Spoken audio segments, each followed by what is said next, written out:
बिस्मिल्लाहिर्रहमानिर्रहीम। मैं हूं मोहम्मद आमिर और उम्मीद वासिक है कि आपका गुंचाए दिल खुशियों से शादाब होगा। तो आज का व्लॉग करते हैं जी शुरू।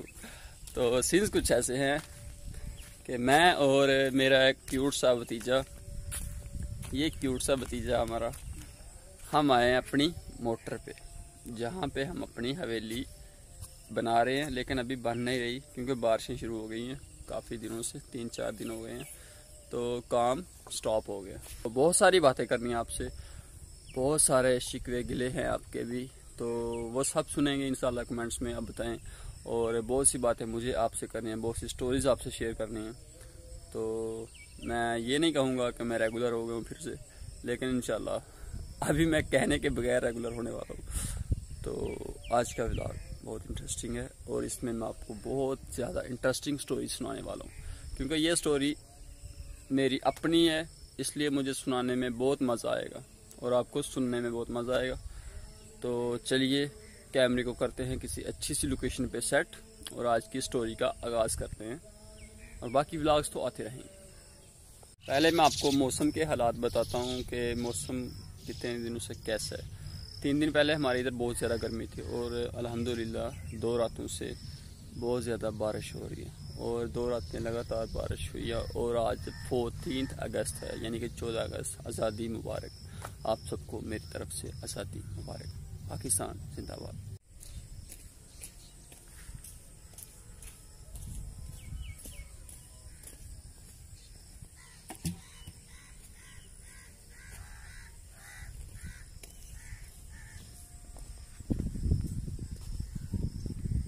तो भाई लोग सीन्स कुछ ऐसे हैं कि आज से तकरीबन 20 दिन पहले, 20 नहीं 1 मंथ पहले, मुझे एक पर्स रिसीव हुआ रास्ते के ऊपर से, पकड़ा तो उसके अंदर मुझे लगा कुछ पैसे हैं, पैसे भी थे और ज़रूरी कागजात भी थे। मैंने चेक किए तो एड्रेस वगैरह भी था जिस बंदे का वो पर्स था, तो मैंने उठा लिया और पॉकेट में डाल लिया।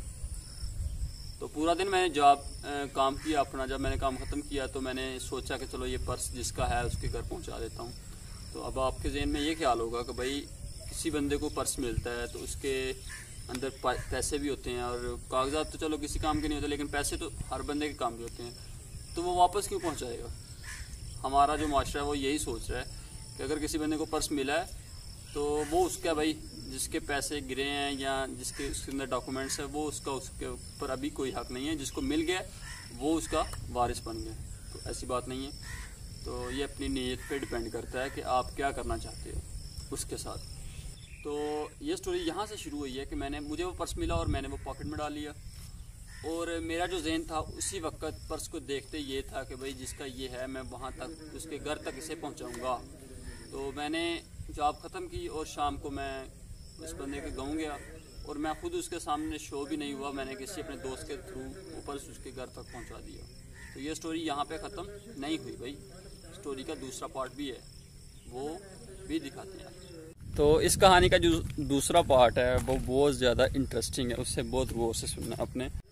तो अपनी स्टोरी की तरफ चलते हैं, बात को ज़्यादा बढ़ाते नहीं हैं भाई, तो चलिए उधर चलते हैं। तो स्टोरी का जो दूसरा पार्ट है वो बहुत इंटरेस्टिंग ऐसे है क्योंकि ये मुझ पे लागू हुआ, और पहला जो पार्ट था वो भी मुझ पे लागू हुआ। तो तकरीबन 20 दिन बाद, मैं इस ओकेजन के 20 दिन बाद जॉब पे गया और मेरा पर्स एक्सीडेंटली कह लें या किसी भी तरह गिर गया, जिसके अंदर काफ़ी रकम थी। ईद के तकरीबन 4 दिन पहले, बड़ी ईद के 4 दिन पहले, तो उसके अंदर तकरीबन मेरा 20,000 था और कुछ ज़रूरी कागजात भी थे जो हर बंदे के पास होते हैं, पर्सनल डॉक्यूमेंट्स वगैरह, तो वो मेरे गिर गए।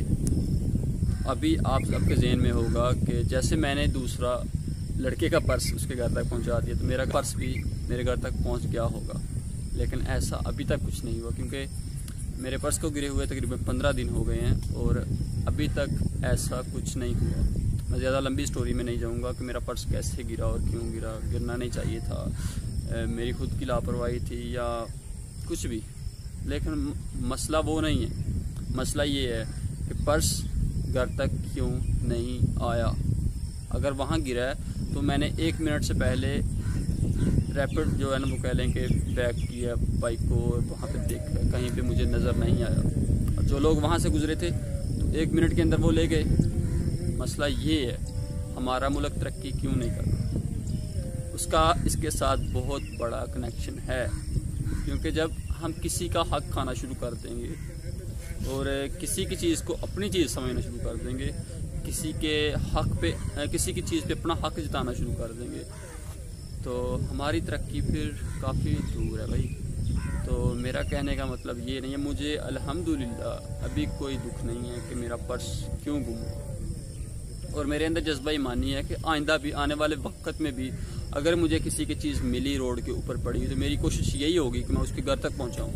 वक्ती तौर पे हर इंसान को दुख लगता है कि यार मुझे चीज़ मिली, मैंने उस दोस्त के घर तक पहुंचा दी, लेकिन मेरी चीज़ अगर गुम हुई है तो मुझे नहीं मिली। तो मेरा जो माइंड सेटअप वो ये होगा कि भाई आने वाले वक्तों में अगर मुझे किसी की कोई चीज़ मिलती है तो मैं वो उसके घर तक नहीं देने वाला।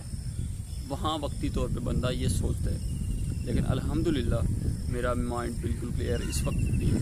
क्योंकि जो मुझे पर्स मिला उसके अंदर तकरीबन 2-3 हज़ार था या पता नहीं कितना था, मैंने चेक भी नहीं किया अच्छी तरह, और डॉक्यूमेंट से मैंने उसके एड्रेस वगैरह देखा और पहुँचा दिया।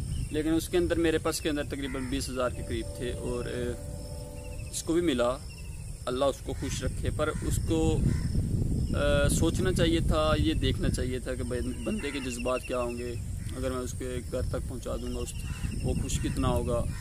तो इस चीज़ का दुख है भाई कि हमारा माशरा अभी बहुत पीछे है। तो बहुत अफसोस हुआ इस बात का, अभी तक नॉट रिस्पॉन्सिंग। तो आपकी क्या राय है इस पूरी स्टोरी के बारे में, कमेंट करके ज़रूर बताइएगा। मुझे क्या करना चाहिए था और उस बंदे को जिसको ये पर्स मिला उससे क्या करना चाहिए था।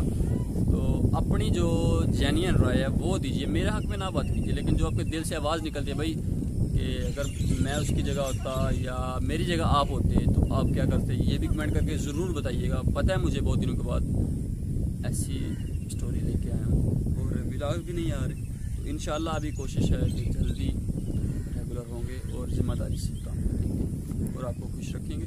तो कमेंट करके ज़रूर बताइएगा और अपना फीडबैक देना मत भूलिएगा भाई, बार बार कह रहा हूँ। और वीडियो अगर अच्छी लगी है तो लाइक ज़रूर कीजिएगा।